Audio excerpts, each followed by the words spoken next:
Hello, everyone, and welcome back to Retention Chronicles. Taylor, thank you so much for joining me today. I'm stoked to have you on the show. I can't wait for our audience to get to know more about what you are doing, how Spritzle got to where it is right now, and why you are joining Retention Chronicles. So please say hello to our audience and tell them a little bit about yourself.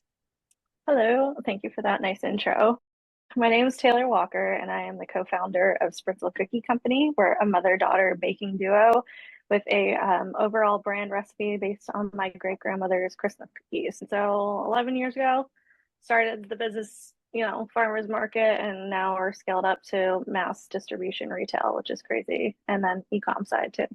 Yeah, so impressive. And I think that it's so cool that your ethos is obviously like your family recipe, taking it from a farmer's market and just like selling it directly to a person at an event versus now, like you said, mass scale, where it's you got a bunch of different channels. We'll go into detail about retail, about DTC. And before we do that, I'm curious, do you guys still kind of go to like farmers markets, or is it like, oh my God, we are we Oh, did that and now yeah, we're I elsewhere. I will let some other upcoming entrepreneurs have the founder grind at the farmers markets from Love now that. on. I did my dues, I paid my time, and then in about 2020, 2021 is when we kind of pivoted away from doing stuff like that. It just gets there's a lot going on and there's too many things to do. And I know some brands will still kind of do those things and they have the bandwidth to have those, but yeah, we unfortunately do not. I like to go support locally. I go every Saturday to my market we used to do, and I still go and buy, nice produce and support my friends that are there. So Yeah, just on but the it's on the different when shopper you're side sitting in now. the yeah, it's Yeah, different when you're in the merchant seat versus the customer seat. It's a little bit most more definitely. relaxed. Yeah, It's a little bit less definitely. logistic. You don't have to put as much brain power behind it. Yeah, So I'm not surprised to learn, yeah. you have passed the baton in that aspect of things. Those 8 a.m. setups on a rainy Saturday sometimes are just they're memorable, but not the vibe. They can weigh on the heart a little bit, the heart and the body. Yep, I hear you. Okay, great. So now if you could give, like 5 minute overview of just like timeline. Obviously, we know 2014, you guys started in those farmers markets and then have grown since.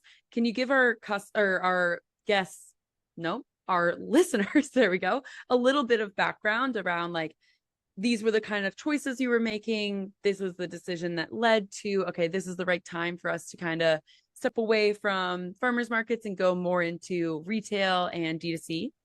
Yeah, it all was very circumstantial in everything that's happened over the past 11 years. So, first of all, my mom actually started a year before I joined her. I helped her start, but like a young 20 something, you're trying to find out what you want to do with your life. So, I up and moved to Atlanta, and she started here in our house doing like cottage license to market farmers markets, so like one or two, and then got into a handful of local gourmet stores. And then she decided to, and this was like right when I think Instagram was like really just starting. I think I started one for my dog that kind of took off. So I was helping her from afar. She would send me photos and I would like manage that and Facebook. And then she really was like looking at doing a lot of like the e-com. So she applied for some grants in Massachusetts. It's where we're headquartered, and she ended up getting some. So put some effort into a website. And at that time, she was doing like hand pressed Spritz cookies because that's where our recipe comes from. They're traditional Swedish Christmas cookies.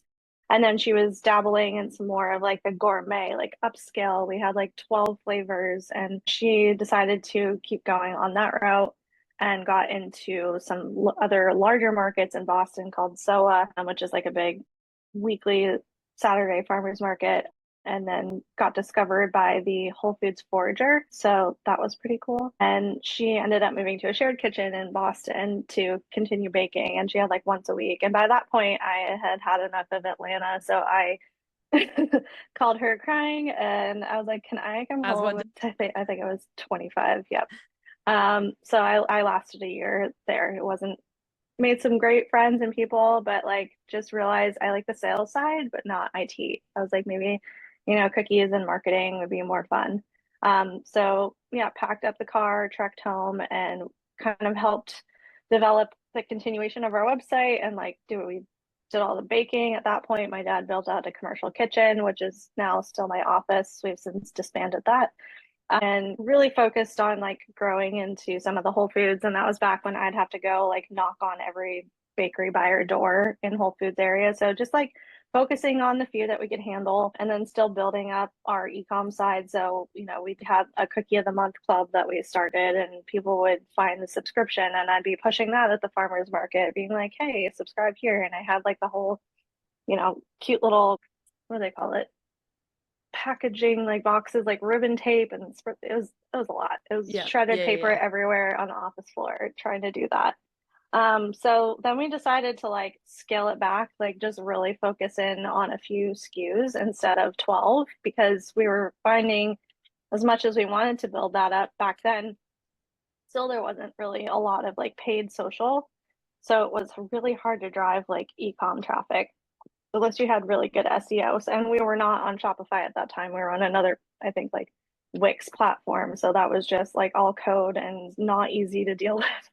I'm not a techie by any means. So like that was totally, unless you had somebody to fix it for you at 1,000 an hour kind of situation, it was really hard and challenging. So that's when we actually pivoted over to Shopify. I think it was like maybe 2016. And we're still on that today. It's really, really easy to manage and you can, you know, find all the different apps and plugins to kind of customize. And at that point, we had a different package in general. And then in 2019, I was doing a demo at the Wegmans in Westwood, and the TJX buyer came over on her day off. She was just grocery shopping with her daughter. And we had a totally different package at that point, too, totally different logo. A few of our same flavors we still have that got renamed since, but she was like, can I try a cookie? You know, told the Spritzle story, great grandma, clean label, minimal ingredient cookies. And so I heard her daughter crying from 3 aisles over, and she's like, my kid wanted another cookie. By the way, I'm the TJX buyer. Like, here's my card. And she was great. So that kind of started our second or third look transition, completely overhauling our branding. It used to be like this red and watermelon logo, which red for me is like just not a pleasant like color when I think of cookies. Cookies are supposed to be fun and vibrant. So it took a little teeth pulling, but I got my mom to switch over to our hot pink logo that we still have today. And then we added in some fun flavors. Like we have our birthday cake, which is a natural vanilla shortbread cookie with like natural rainbow sprinkles. So no food dyes, no seed oils, no palm oils. We have our lemon, which is our Oola lemon. We have our deliciously almond chocolatey chip. And then we just launched a brownie chocolatey chip. But we've been through a few packaging transitions along the way too. So like as a small brand, you're never like stopping. But in 2023, we pivoted away from our box cookie, which is more like pigeonholing us overall in retail and on e-com side, and we moved to our cookie bites. So they're snackable, they're resaleable, cute pouches, and then added a lot of like those clean ingredient call outs. And we've become one of the top trending like clean brands within the cookie category within the past 4 years, which is crazy. That's awesome. Yeah. Yeah. It's really hard to summarize 11 years in the 5 minutes too. I apologize to the listeners on my dabbling, but No, I always say 5 minutes, but I give that context to really share, like, go in as much as you want. Like, this is a podcast, right? So it's like people want to hear the stories yeah, and the reasons behind different things. And this sets us up so well to talk about all these different elements. yeah, Because I think anyone who is listening who has either seen something very similar with their brand or just knows of like, oh yeah, this big pivot, you know, it takes a lot of time, it takes a lot of energy, it takes a lot of resources. I think it is so relatable to hear people's founding stories of like how you get to where you are today, and then like even down the yeah. road where it's like, oh, we'll continue to see changes or updates or new flavors, new SKUs. And to know, like, for our listeners, you know, to be able to see like, oh my God, I remember like a year ago you were at this point, right? So never Yeah. apologize for giving me all the details on this podcast. It's just like word vomit, but I don't know where to start and stop sometimes. And all the lines have become so blurred, and a lot more gray hair in the past 10 years. Now I just turned 35 this year, so a lot. I don't think I would, if you asked me what I'd be doing when I was graduating college, this was it. But nonetheless, I love it. I think CPG and consumer products is so interesting. I love like brand strategy. I love marketing, and I love like cookies. So I think it's just an overall win. Yeah, it's a great thing that you're in your seat, you know, that you're doing exactly that. I want to take like quick just a quick couple of seconds to go over like grants because I think it's really, really a great resource that not a lot of people take a lot of time to talk about when they're, starting a business. So if you could, share just any details of kind of like where your mom was looking, like finding them, just anything that might help, an Yeah. entrepreneur on this call. Sure. So, I mean, we're Massachusetts, so we have the SBA, which is the Small Business Administration, and we still kind of utilize and work with them today. So we're woman owned, obviously, mother daughter. So to start, she got us certified with Massachusetts Diversity Supplier, so SDO. And there's a lot of different resources, at least in Massachusetts, that I'm aware of that you can talk to, people that have knowledge in those areas and just contacting like your local government. And also like women owned, there's a lot of, or a diverse supplier. I just know from my side on the women owned side that there's a lot of different grants and opportunities out there that you can apply for. Some are based on like the e-com side, which would help like develop a website or like find those people that are able to come in without, having to go into your own pocket. And then others, some are like competition. So obviously there's a whole lot more that goes into it just to be able to apply for it. But it's worth a shot. I mean, if you have a half an hour, sit down and watch TikTok for scrolling, you have a half an hour to go To put in go the apply for effort. some grants. Yeah. One may be funner than the other, but that's what ChatGPT can also help you for. I've prompted, she knows everything about Spritzle now, so that's my other. If you have no time, go learn ChatGPT. So yeah, she and my mom is really good about that kind of stuff. Like my dad owns a commercial roofing business in Massachusetts, so she's always been like the back person who knows how to like dot the I's and cross the T's. And then I'm the person who's like, all right, let me just go blow our sales budget on a marketing refresh. Fun We've times, had a right? few versions of our websites, but this most recent one was great, and I had a great person that developed it. So just kind of looking at other brands too that are in the similar space or like kind of what you're thinking you want to do that speaks to your brand, and just kind of pulling in those ideas to make it a cohesive, like easy transitionable website that doesn't confuse a consumer. I think that's important as well. So Yeah. our first version was like not easy to work with.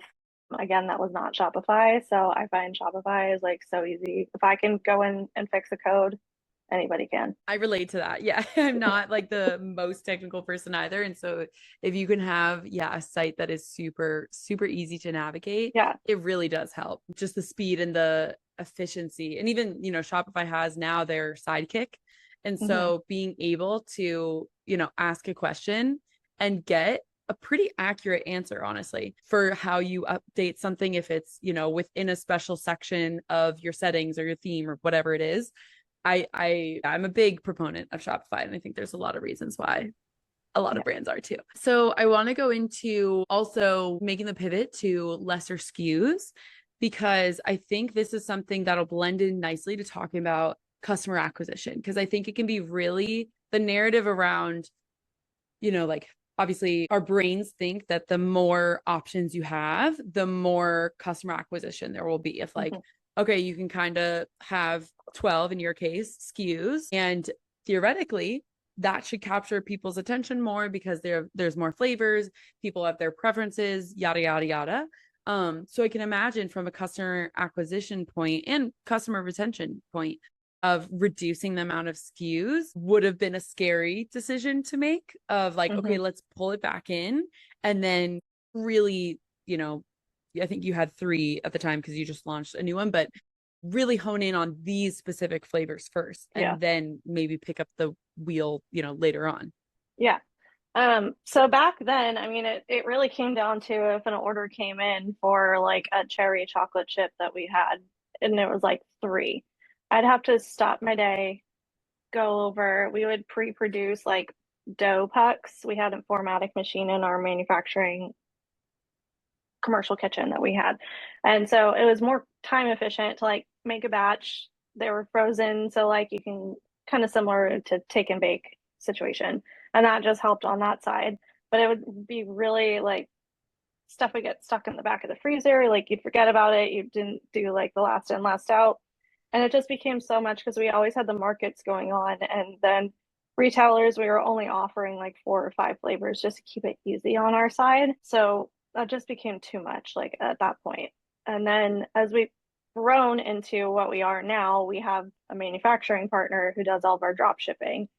Yes, we have a 12-month shelf life, but we have a really high minimum of production, and we're also managing our retailers. So like Kroger is a big customer of ours, Food Lion, we do Costco, like all that stuff on top of independents on like Fair or Mabel or All Goods, which if anybody's listening out there in those kind of spaces, you're probably familiar with them too. So you have to have inventory, but you don't want your inventory aging out of like what is acceptable to send to a customer. So, that came down to more efficiency of like managing inventory and just our hero SKUs that do the work outside of our ecom, but then our ecom just helps to kind of support those needs. Or there may be a retailer that only has 1 or 2 flavors, but on our package we have our QR code, so it'll drive them to our website and then they'll try some of our other flavors that we have on there. Like we even just eliminated, we had a blueberry pie and a key lime, and the customers love them, but they're very seasonal and they're very regional. So it didn't make sense to keep those SKUs in line, which is why we just launched our brownie chocolate chip, which is not on our website yet. It will be soon. So don't worry, Oh my listeners. God, sneak peek, Easter egg. You can find it at Kroger. And they're on sale right now, so go support. But yeah, we added some more flavor varieties that like consumers were looking for, and then you look at your competitors and see what they're doing well and what they're not doing well, and try and kind of merge in the middle. So that's that's been my strategy. It just makes life easier to not have like Yeah. 1,000 packages, and it gets costly as a brand to sit on packaging, and it gets costly, even more costly once you create that unit, because then you're ticking the time down. So yeah, it's kind of most, I think most strategy. And then you just learn as you go, like what consumers want. And then sometimes the people will do limited edition releases, which is cool. I wish we had the bandwidth to do that. We just don't right now, maybe in the future. But yeah, I think that's where you can win your audience though too, is like, hey, if you like our flavor, we have a 3-month subscription or like a once-a-month subscription, and it gives you that a better discount, and you can just have it auto shipped right to your door and you don't need to go to the grocery store, like those kind of things. So yeah, we try and use the email marketing strategy through that, but SKUs can get really time consuming and costly if you don't manage them correctly, is what I'm roundabout trying to say. Yeah. Yeah. And I think it's a great call out because I know that's a lot of the times the trade-off that you'll have to make of like what your team dynamics look like. And having a small team, you're not going to be able to do everything, right? So you have to make those adjustments. You have to make those calls of what is worth it, what can we do well, and if there are things that we want to do but we're not going to do them in the best way, put them on, put them in the back of the burner, because you're not going to be able to sustain what that looks like for your brand. And then other areas of your company are going to suffer, or your well-being as a founder of like, I cannot do this right now. I Yeah. need to pivot the business so that you're not stretching yourself too far and too thin. So I love that call out. So I want to sit a little bit longer in customer acquisition world. So tell us, obviously we know you had mentioned, packaging. That's one of the things that is changed throughout the years and now has more call outs on your packaging, more flexibility in terms of where you can sit in a retailer. You have the QR code that brings people to your e-com website. But what has kind of been the best customer acquisition strategy for you all?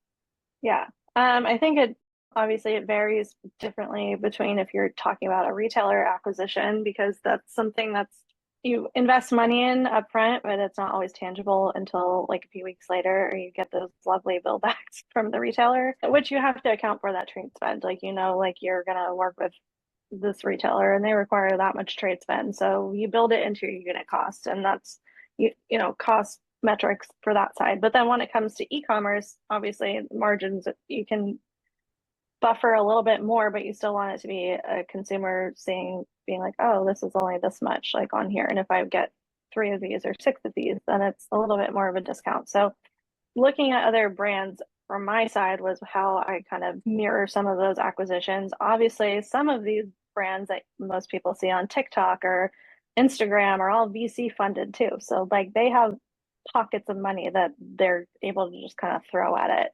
For us, we have to be more strategic and organic about things. Luckily for us, we have some great consumers who have become repeat customers, finding us in the retail stores or finding us at an event and then purchasing our product and subscribing to our emailer list. So utilizing like those email subscriber tools, Instagram and TikTok, we do some influencer affiliate marketing, and then really just putting in the effort to make sure you're present daily on anything is, I think founder face forward brands seem to have really great success because the consumer is seeing that person behind the product. It's not like Oreo, who's a conglomerate of Mondelez. Like, hi, I'm Taylor Walker and I'm daily on Spritzal Cookie, and that's me. If you email the customer service, that's usually me responding, you know? So I think that's been helpful for us too, is people like to see the transparency from brands. And I think a lot that's happening a lot more these days in the consumer market. 5 years ago, better for you was not even a thing. And this day and age, like people are really stopping and reading ingredients. And we were already there, so we didn't invent the wheel. We just kind of made it better through our packaging and our marketing.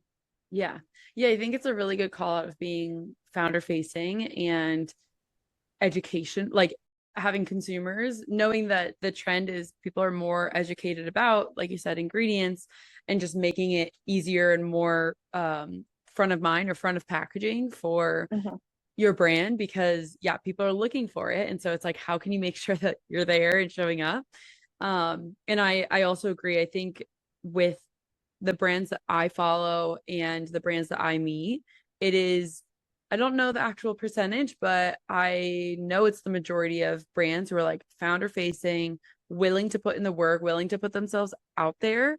And I think it's a very vulnerable position to be in too, because you're like, it would be easier to kind of just not be founder facing, not put yourself out there, or like answering support tickets or doing these things that when they're done well, they really do make the consumer feel part of the brand. But obviously it's like a lot to put yourself out on social and, you know, open up your inbox to questions and concerns and feedback and all of those things. But I think the brands who do it and the brands who do really do stand out with their consumers because they feel that, you know, they feel that community aspect of it. And I think that's awesome. Okay. So now let's pivot into customer retention.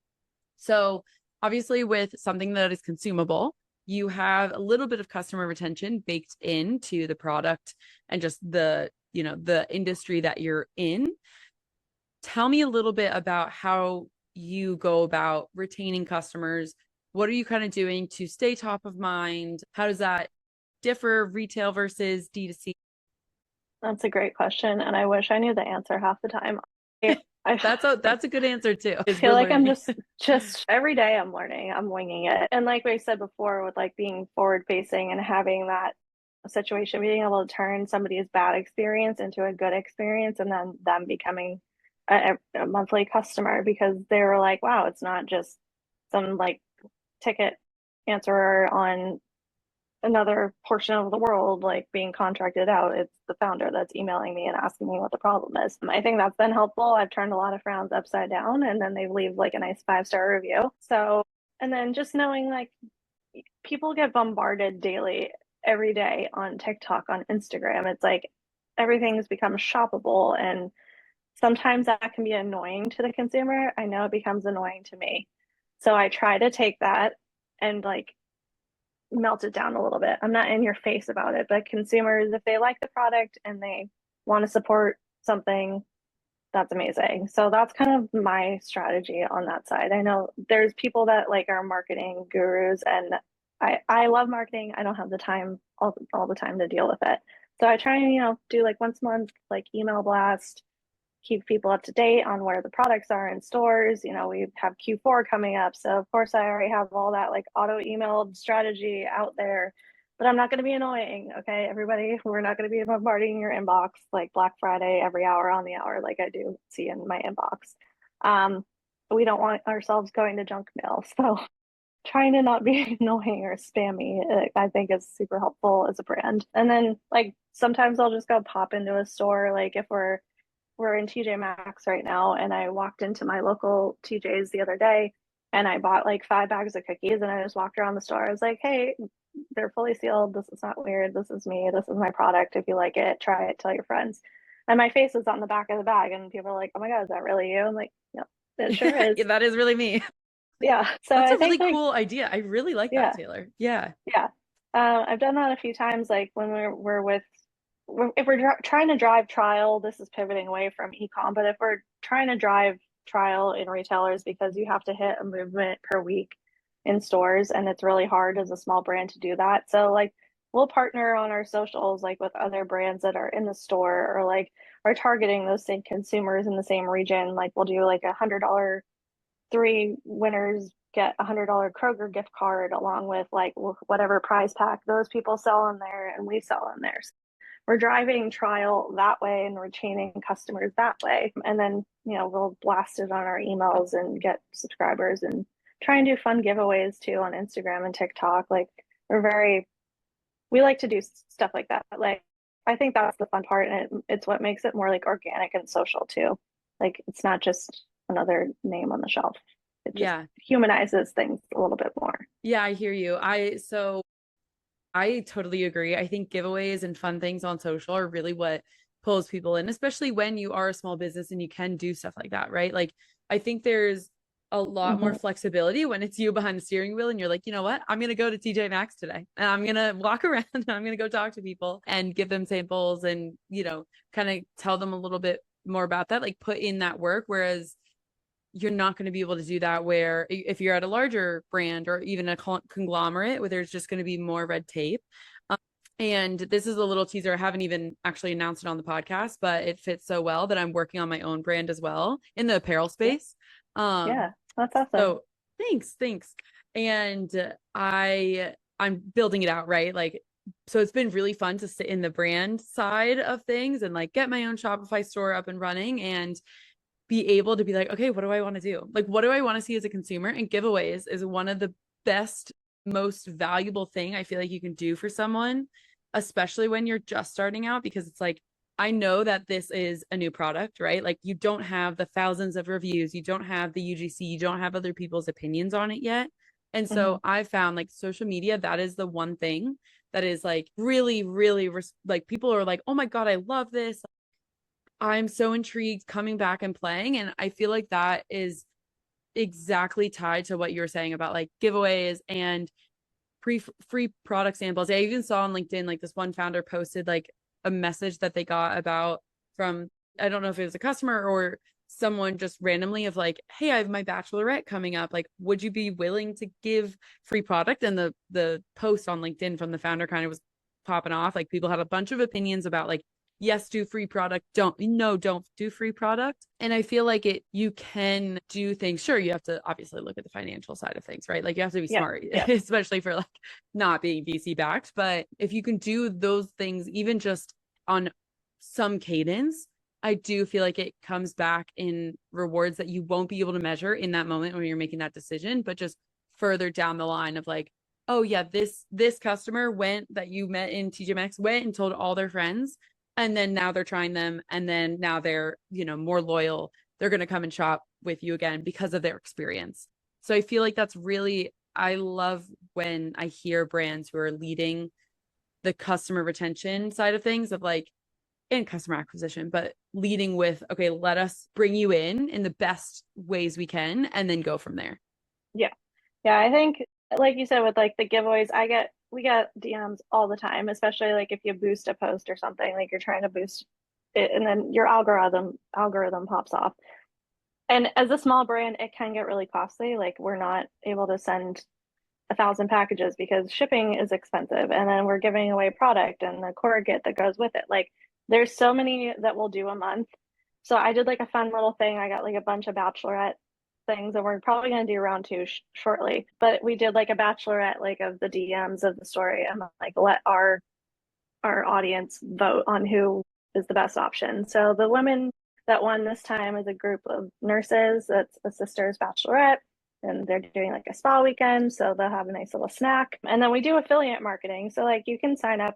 We have a link on our website. So if you want to, exchange product for a review or do like some selling on TikTok or Instagram and like earn commission on that, like that's stuff that we're able to do as a brand. It gets really challenging, and this day and age, social can be great, but it can also be challenging because then everybody thinks that you can just do anything you want, or you can't. I wish I could. Trust me, I wish I could. And then, as a consumer product, like a food product, it gets more challenging just making sure like your market fit is there too. Is if you're That's the one thing I would say. Do you know if your product fits the market or if it's just going to be more noise?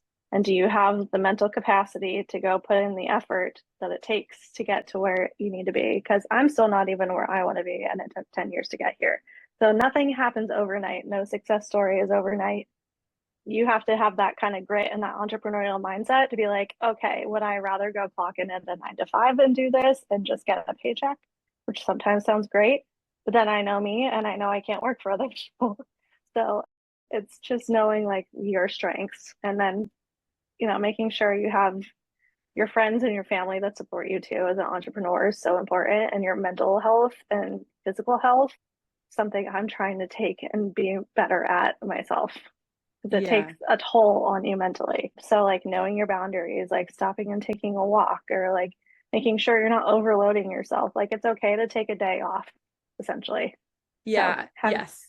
like just throwing that out there for anybody listening, because I feel like it's so important and people don't talk about it enough in this industry, because it can get just life on top of you and stress, and you need to learn how to turn it off and walk away, go watch a show, go for a walk, like do something productive, which I need to stop, repeat this when it goes live, and like You're like, I'm pointing the finger at myself, myself, you know? pat Yeah. myself heavy on myself.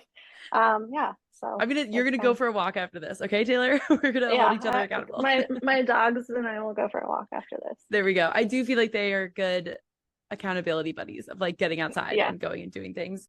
I don't know why I decided getting a puppy at the start of summer. It was a good idea, but it's better than winter. He's been the easiest puppy I've had thus far. But Good. That's yeah, good. At least there's that. But no, I love the call out of like taking care of yourself, because I do think hustle culture around like you see these crazy, and right, like everyone always says like out of nowhere, but it's like no, they've been building this for 10 years. Even like yeah, other industries like musicians or actors, right? It's like holy god, they got their moment of virality or whatever, like they're popping off, yeah, they're doing their thing, but it's like no, they've been around since like 2010, right? Like yeah. Look at they get their Chapel moment. Roan didn't happen overnight. She was singing Pink Pony Club 5 years ago, and people were Exactly. listening at a fair, and now she's out there. So like, I know like know when to say yes and know when to say no, and not every opportunity is a good opportunity. Yeah, I love that. And it ties exactly right into customer retention of like affiliates and getting these outreach where it's like, yeah, obviously I would love to say yes to everything, but that's not feasible. So knowing kind of the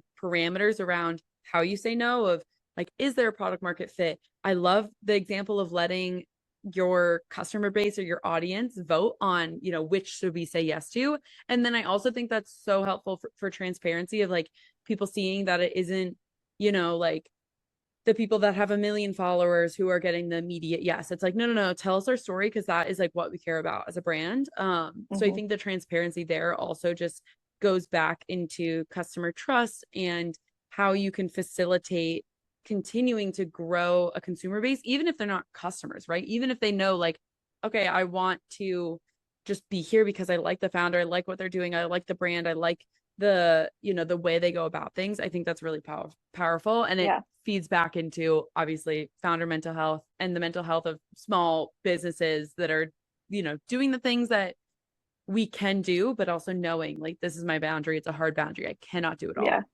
yeah. No, it's definitely hard, especially like socials and TikTok and Instagram. Like that's not everybody's real story. If you're getting a No. snippet, and some people are just like they're putting the fluff up there, but you don't really know what's going on behind the scenes. But like sometimes when we have manufacturing, like I love to put like videos of me at the cookie factory and like seeing the whole process that goes into it.